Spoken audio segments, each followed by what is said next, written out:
ಈ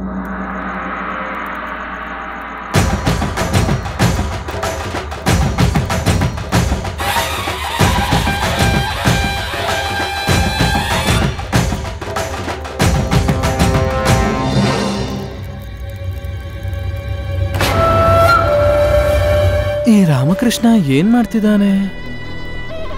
ಏನ್ ಬೇಕಾದ್ರೂ ಮಾಡ್ಕೋ, ಇವತ್ತು ಕೃಷ್ಣದೇವರಾಯರನ್ನ ಕಾಪಾಡೋಕ್ಕಾಗುದಿಲ್ಲ.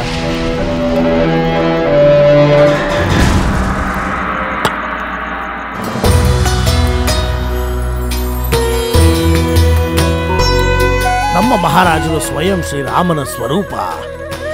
ಇವತ್ತು ಇವರ ಕೈಯಲ್ಲೇ ಆ ರಾವಣನ ದಹನವಾಗುತ್ತೆ. ಸೀತಾಪತಿ ಶ್ರೀರಾಮಚಂದ್ರರಿಗೆ, ಸೀತಾಪತಿ ಶ್ರೀರಾಮಚಂದ್ರರಿಗೆ.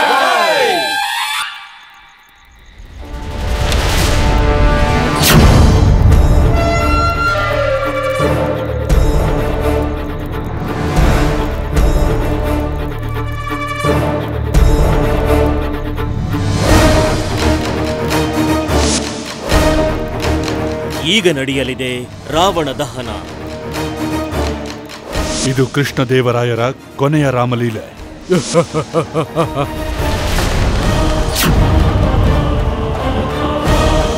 ನಿಮ್ ಪ್ರಾಣ ಸಂಕಟದಲ್ಲಿದೆ. ಭೀಷಣ ಬಾಬು ಅವರ ಕೋಣೆಯಲ್ಲಿ ಇದು ಸಿಕ್ತು. ಈ ನವರಾತ್ರಿಲಿ ಒಂದು ರಾವಣ ಅಲ್ಲ, 2 ರಾವಣರ ಹತ್ಯೆ ಆಗುತ್ತೆ.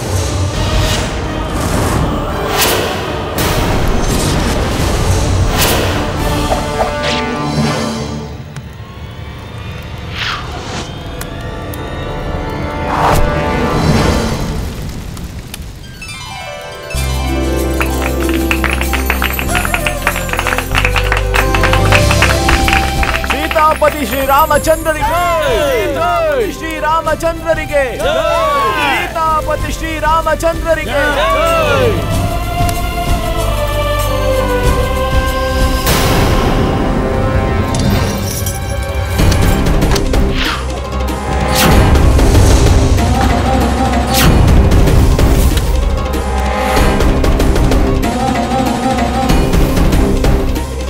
ಮಹಾಪ್ರಭು,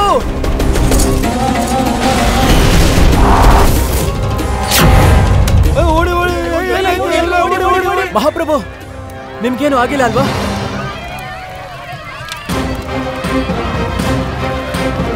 ಹೇಗೆ ಜಮ್ಮ, ಇದೇ ಸರಿಯಾದ ಅವಕಾಶ. ಓಡೋಗು, ಇಲ್ಲಾಂದ್ರೆ ಸಿಕ್ಕಾಕೊಂಡ್ಬಿಡ್ತೀಯ. ಸೀತಾಪತಿ ರಾಮಚಂದ್ರನಿಗೆ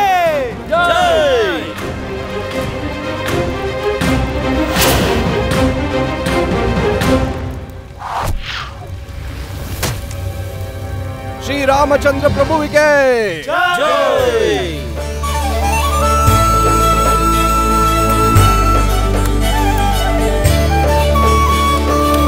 ಕೊನೆಗೂ ಎಲ್ಲವೂ ಒಳ್ಳೆಯದೇ ಆಯ್ತು. ಮಹಾರಾಜರೇ,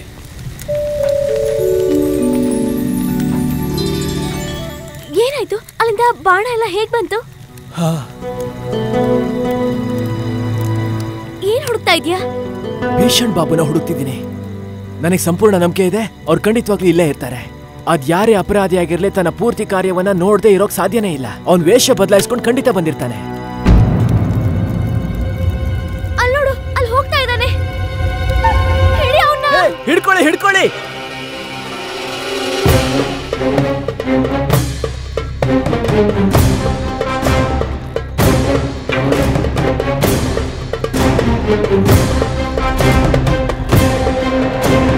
ಏನ್ ಅನ್ಕೊಂಡಿದ್ದೆ? ಶಿಕ್ಷೆಯಿಂದ ತಪ್ಪಿಸ್ಕೋಬಹುದು ಅನ್ಕೊಂಡಿದ್ದ? ಶಿಕ್ಷೆ? ಆದ್ರೆ ನಾನು ಮಾಡಿರೋ ಅಪರಾಧ ಏನು? ಅಂತದೇನ್ ಮಾಡ್ದೆ ನಾನು? ಎಲ್ರೂ ನನ್ನ ಮಾತನ್ನ ಒಪ್ಕೊಂಡಿದ್ರು. ನೀವು ನಿಮ್ ಪ್ರಶ್ನೆಗೆ ಸರಿಯಾದ ಉತ್ತರ ಕೊಡ್ಲೇ ಇಲ್ಲ. ಅದಕ್ಕೆ ನಿಮ್ ಮುಖಕ್ಕೆ ಮಸಿ ಬಳ್ಕೋಬೇಕು. ಎತ್ಕೊಳ್ಳಿ. ಏನ್ ಎತ್ಕೋಬೇಕು? ಮಸಿ ಬಟ್ಲನ್ನ ತಗೊಂಡು ಅವ್ರ ಮುಖಕ್ಕೆ ಮಸಿ ಬಳಿ.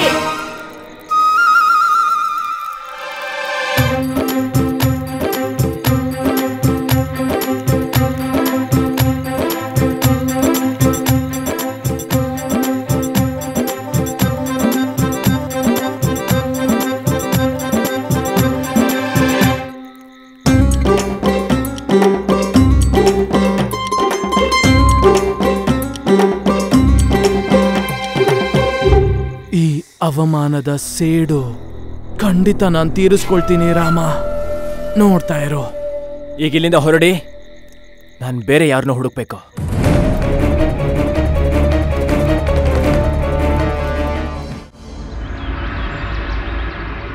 ನಮಗೆ ಗೊತ್ತಿಲ್ಲ ನಾವು ಶ್ರೀರಾಮಚಂದ್ರನ ಪಾತ್ರ ಚೆನ್ನಾಗಿ ನಿಭಾಯಿಸಿದೆವೋ ಇಲ್ಲವೋ ಎಂದು, ಆದರೆ ಇದು ನಿಶ್ಚಯವಾಗಿ ಗೊತ್ತು, ಪವನ ಪುತ್ರ ಹನುಮಂತನ ಪಾತ್ರ ಪಂಡಿತ ರಾಮಕೃಷ್ಣ ಸಂಪೂರ್ಣ ನಿಷ್ಠೆಯಿಂದ ನಿಭಾಯಿಸಿದ್ದಾರೆ. ಒಂದು ಅದೃಶ್ಯ ಶತ್ರುವಿನಿಂದ ನಮ್ಮನ್ನು ಕಾಪಾಡಿದ್ದಾರೆ. ಪಂಡಿತ ರಾಮಕೃಷ್ಣ, ನೀವು ನಿಮ್ಮ ಬುದ್ಧಿವಂತಿಕೆ ಹಾಗೂ ದೂರದರ್ಶಿತ್ವದಿಂದ ಶತ್ರುವಿನ ಆಕ್ರಮಣವನ್ನು ವಿಫಲ ಮಾಡಿದ್ದೀರಿ. ಪ್ರಶಂಸನೀಯದ್ದು ಈ ವಿಷಯ.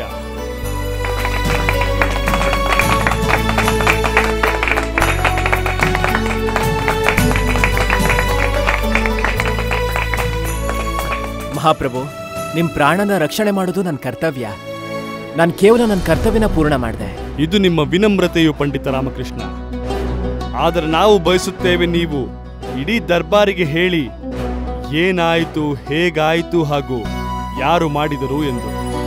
ಖಂಡಿತವಾಗ್ಲು ಮಹಾಪ್ರಭು. ಆದರಣೀಯ ಅಚ್ಯುತ ಅವ್ರ ಜೊತೆ ಬಂದ ಭೀಷಣ ಬಾಬು ಅವರು ಈ ಕೃತ್ಯವನ್ನ ಮಾಡಿದ್ದು.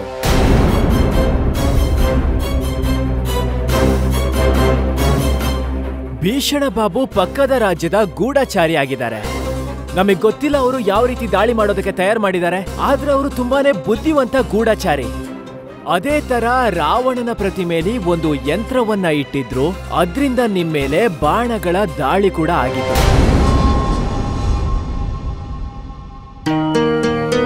ಅಣ್ಣಯ್ಯನವರೇ, ತಪ್ಪು ನಮ್ಮದೇನೆ. ನಾವೇ ಭೀಷಣ್ ಬಾಬು ಅವರಿಗೆ ರಾವಣನ ನಿರ್ಮಾಣ ಮಾಡು ಅಂತ ಹೇಳಿದ್ವಿ.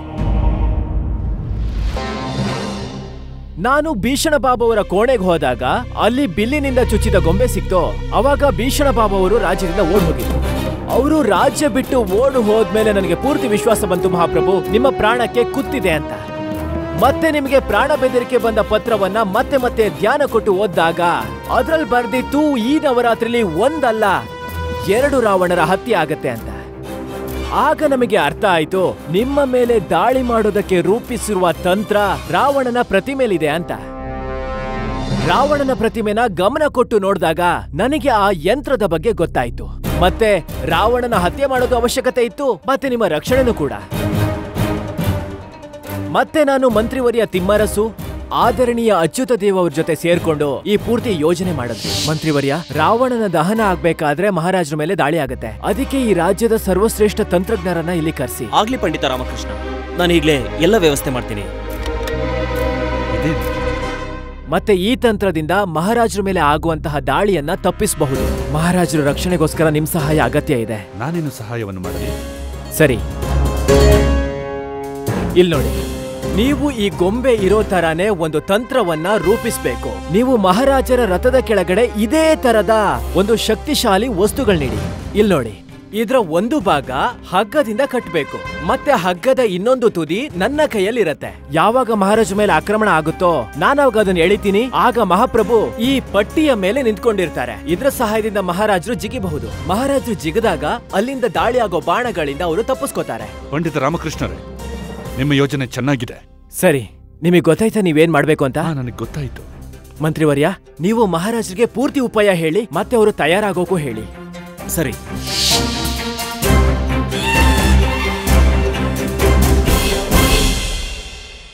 ನಾನು ಮಹಾರಾಜರನ್ನ ಪ್ರಶಂಸೆ ಮಾಡ್ತೀನಿ. ನಾವು ಈ ಯೋಜನೆ ಬಗ್ಗೆ ಮಹಾರಾಜರ ಹತ್ರ ಮಾತಾಡಿದಾಗ ಆಗ ಮಹಾರಾಜರು ತುಂಬಾ ಧೈರ್ಯದಿಂದ ಈ ಯೋಜನೆಯನ್ನ ಸ್ವೀಕಾರ ಮಾಡಿದ್ರು. ಮತ್ತೆ ಆ ಆಕ್ರಮಣದ ವೇಳೆಯಲ್ಲಿ ತುಂಬಾ ಬುದ್ಧಿವಂತಿಕೆಯಿಂದ ತಮ್ಮನ್ನ ತಾವು ರಕ್ಷಣೆ ಮಾಡ್ಕೊಂಡ್ರು. ಮಹಾರಾಜ ಕೃಷ್ಣದೇವರಾಯರಿಗೆ ಜೈ! ಕೃಷ್ಣದೇವರಾಯರಿಗೆ ಜೈ! ಕೃಷ್ಣದೇವರಾಯರಿಗೆ ಜೈ!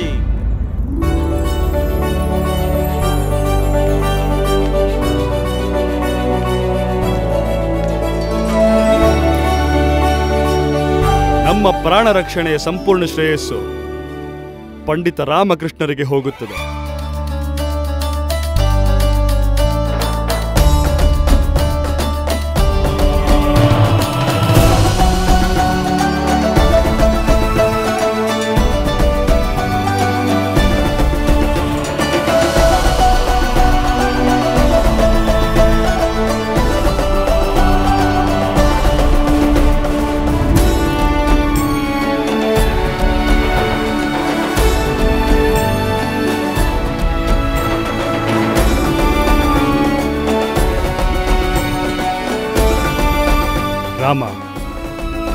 ಧನ್ಯವಾದ.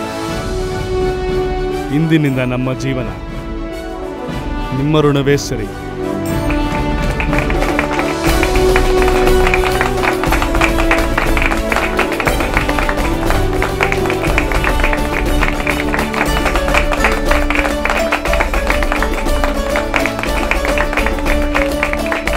ಮಹಾರಾಜ ಕೃಷ್ಣದೇವರಾಯರಿಗೆ ಮಹಾರಾಜ ಕೃಷ್ಣದೇವರಾಯರಿಗೆ ಮಹಾರಾಜ ಕೃಷ್ಣದೇವರಾಯರಿಗೆ ಮಹಾರಾಜ ಕೃಷ್ಣದೇವರಾಯರಿಗೆ ಮಹಾರಾಜ ಕೃಷ್ಣದೇವರಾಯರಿಗೆ ಮಹಾರಾಜ ಕೃಷ್ಣದೇವರಾಯರಿಗೆ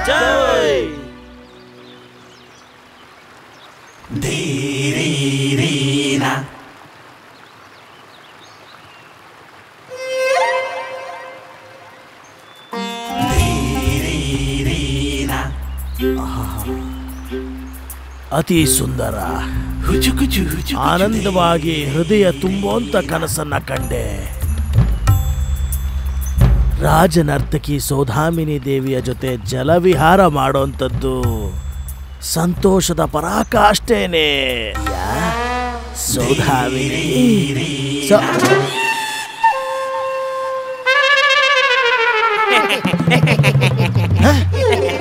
ಧನಿಮನಿ, ನನ್ನ ಸ್ವಪ್ನದ ಜಲವಿಹಾರದಲ್ಲಿ ಧನಿಮನಿ ಕಾಣಿಸ್ತಾ ಇದ್ದಾರಲ್ಲ, ಸರ್ವನಾಶ. ಎಷ್ಟು ಹಾಳು ಮಾಡ್ಬಿಟ್ರು ಇವ್ರು ನನ್ನ ಕನಸನ್ನ. ಗುರುಗಳೇ, ಓ ಗುರುಗಳೇ, ಹೇಗನ್ನಿಸ್ತಾ ಇದೆ? ಆನಂದ ಆಗ್ತಿದೆ ಅಲ್ವಾ ಗುರುಗಳೇ? ಆನಂದ ಆಗ್ತಿದೆ ತಾನೇ? ಹೋಗಿ ಹೋಗಿ, ನನ್ನ ಕನಸಿಂದ ನೀವಿಬ್ರು ಆಚೆ ಹೋಗಿ. ಕನಸ? ಏ ಮಣಿ, ಮುದ್ಕ ಇನ್ನೂ ಅನ್ಕೋತಾ ಇದ್ದಾನೆ, ಅವ್ನು ಇನ್ನೂ ಕನ್ಸ್ ಕಾಣ್ತಾ ಇದ್ದಾನೆ ಅಂತ. ಗುರುಗಳೇ, ಇದು ಕನಸಲ್ಲ, ನನಸು. ನೋಡಿ ನೋಡಿ.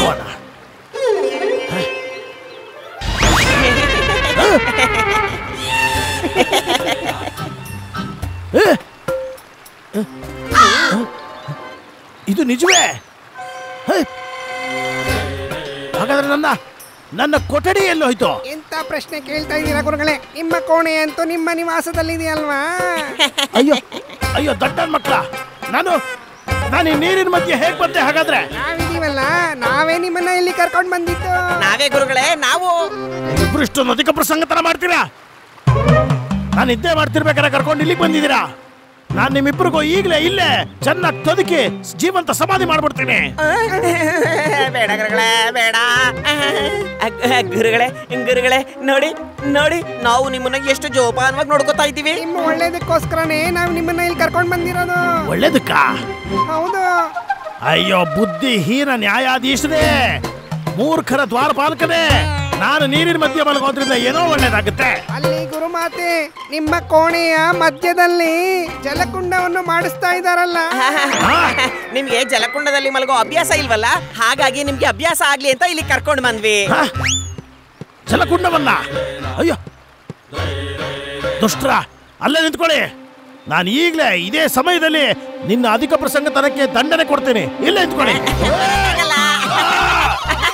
ಅಯ್ಯೋ ಕಾಲು, ಅಯ್ಯೋ ಬೀಕಸ್ತಾ ಇದೆ. ಅಯ್ಯೋ ಅಯ್ಯೋ ಅಯ್ಯೋ, ಕಾಲು ಹಿಡ್ಕೊಂಡ್ಬಿಟ್ಟಿದೆ. ಕಾಲು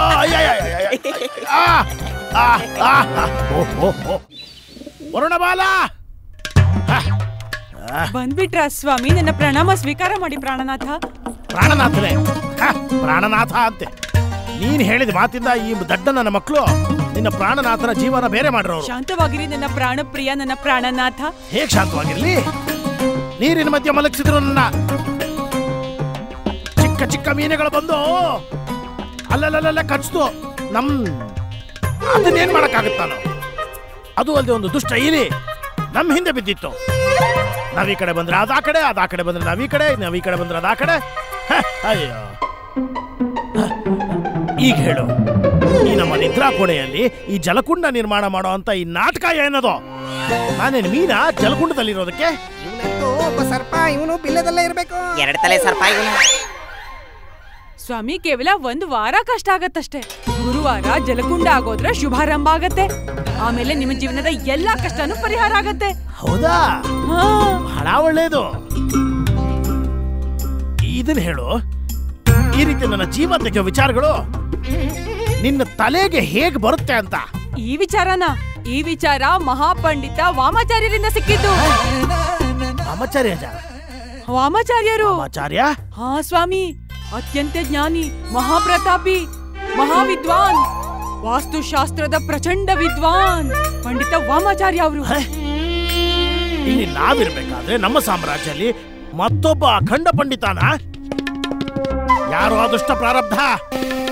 ನನ್ನಂತ ಮಹಾಪುರುಷ, ಮಹಾಕಾಲನ ದರ್ಶನ ಮಾಡಿರುವಂತ ಈ ಪುರುಷನಿಗೆ ಇಷ್ಟ ಅನಿಷ್ಟಗಳ ಬಗ್ಗೆ ಭವಿಷ್ಯ ಹೇಳ್ತಿರೋನು. ಸ್ವಾಮಿ, ನಿಮ್ಮ ಮತ್ತೆ ಅವರ ಭೇಟಿನ ಸಮಯ ಬಂದಾಗ ನಾನೇ ಖುದ್ದಾಗಿ ಮಾಡಿಸ್ತೀನಿ. ಆದ್ರೆ ಅದಕ್ಕೂ ಮೊದಲು ನೀವೊಂದ್ ಕೆಲ್ಸ ಮಾಡ್ಬೇಕು. ಯಾವ ಕೆಲ್ಸಕ್ಕೆ? ನೀವು ಆ ಜಲಕುಂಡದಲ್ಲಿ ಜಲಾನ ತುಂಬೋದಕ್ಕೆ ಪ್ರತಿದಿನ ಬ್ರಾಹ್ಮಿ ಮುಹೂರ್ತದಲ್ಲಿ ಎದ್ದು ಸ್ವಯಂ ನಿಮ್ದೇ ಕೈಯಿಂದ ಆ ನದಿಯಿಂದ 1 ಮಡಕೆ ನೀರನ್ನ ಎತ್ಕೊಂಡ್ ಬರ್ಬೇಕು. ನೀವು ಇದನ್ನ ಎಲ್ಲಿವರೆಗೂ ಮಾಡ್ಬೇಕು ಅಂದ್ರೆ ಆ ಜಲಕುಂಡ ತುಂಬವರೆಗೂ. ಸತ್ಯ ನಾನು.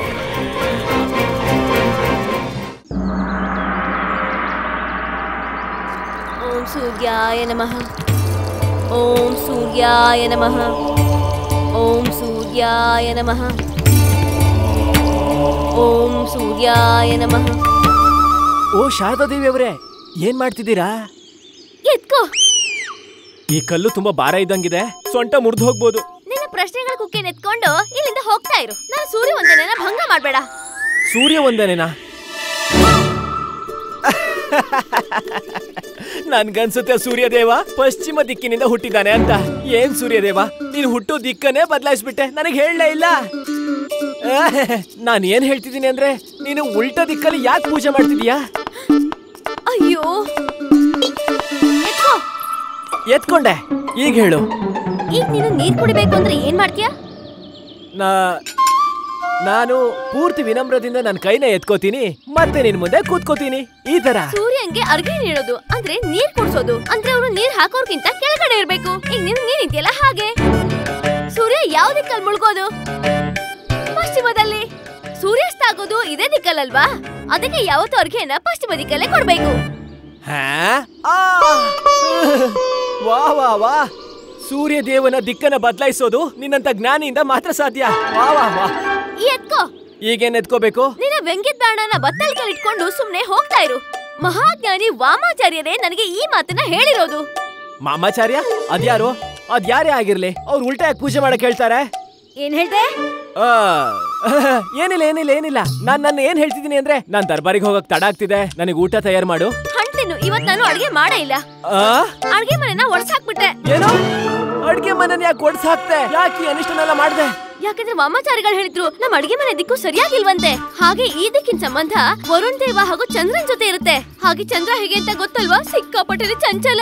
ಅಯ್ಯೋ, ನಿನ್ ಮನ್ಸಿಗೂ ಮತ್ತೆ ಅದಕ್ಕೂ ಏನ್ ಸಂಬಂಧ ಇದೆ? ಯಾಕಂದ್ರೆ ಆ ದಿಕ್ಕಲ್ಲಿ ಮಾಡೋ ಅಡ್ಗೆನ ಊಟ ಮಾಡೋದ್ರಿಂದ ಮನೆ ಪುರುಷ ಭ್ರಮಿತನಾಗ್ಬಿಡ್ತಾನೆ.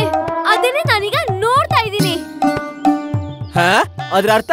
ಪ್ರತಿದಿನ ಬೆಳಿಗ್ಗೆ ನೀನು ಯಾವ ಸಮಯಕ್ಕೆ ಆಚೆ ಹೋಗ್ತೀಯ ಅಂದ್ರೆ, ಹಳ್ಳಿಲಿರೋ ಎಲ್ಲಾ ಹೆಂಗಸರು ಅವ್ರ ತಲೆ ಮೇಲೆ ಮಡಕೆ ಇಟ್ಕೊಂಡು ಅಲಾಡ್ಸ್ಕೊಂಡು ಹೋಗ್ತಿರ್ತಾರಲ್ಲ ಅವಾಗ್ಲೇ. ಶಂಭೋ ಶಂಭೋ ಶಂಭೋ, ನನ್ನ ಚರಿತ್ರೆಲ್ಲ ಇದು ಘೋರ ಆರೋಪ. ಇದ್ರ ವಿರುದ್ಧ ನಾನು ಘನಘೋರ ಆಂದೋಲನ ಮಾಡ್ತೀನಿ, ಹೇಳ್ತಾ ಇದ್ದೀನಿ ನಾನು. ಯಾವಾಗ್ಲೂ ಸಮಯದ ಪಕ್ಷಿ ತರ ಗಡ್ಬಿಡಿಲ್ಲ ಇರ್ತೀಯ. ಎಲ್ಲಾ ಕೆಲ್ಸಕ್ಕೂ ವಿಘ್ನ ತರ್ತಾನೆ ಇರ್ತೀಯ. ಶಾರದಂಗೆ ಅವಳು ಕೆಲಸ ಮಾಡಕ್ ಬಿಡು. ನಾಳೆ ಬೆಳಗ್ಗೆಯಿಂದ ಆಚೆ ಹೋಗ್ಬೇಡ. ಇದು ನಮ್ಮ ಹೇಳಿಲ್ಲ ಅಲ್ವಾ?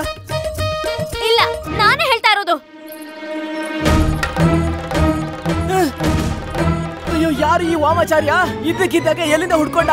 ಮತ್ತೆ ಅಮ್ಮ ಮತ್ತೆ ಶಾರದಾ, ಅವನ್ ಶಿಷ್ಯ ಹೇಗಾದ್ರು? ಅವನು ಒಂದೇ ದಿನದಲ್ಲಿ ನನ್ನ ಜೀವನನ ಅಸ್ತವ್ಯಸ್ತ ಮಾಡ್ದ. ಒಂದ್ ವೇಳೆ ಅವ್ನು ನನ್ನ ಕೈಗೆ ಸಿಕ್ಕಾಕೊಂಡ್ರೆ ನಾನು ಅವನ ಜೀವನನ ಅಸ್ತವ್ಯಸ್ತ ಮಾಡಿ ಹಾಕ್ತೀನಿ.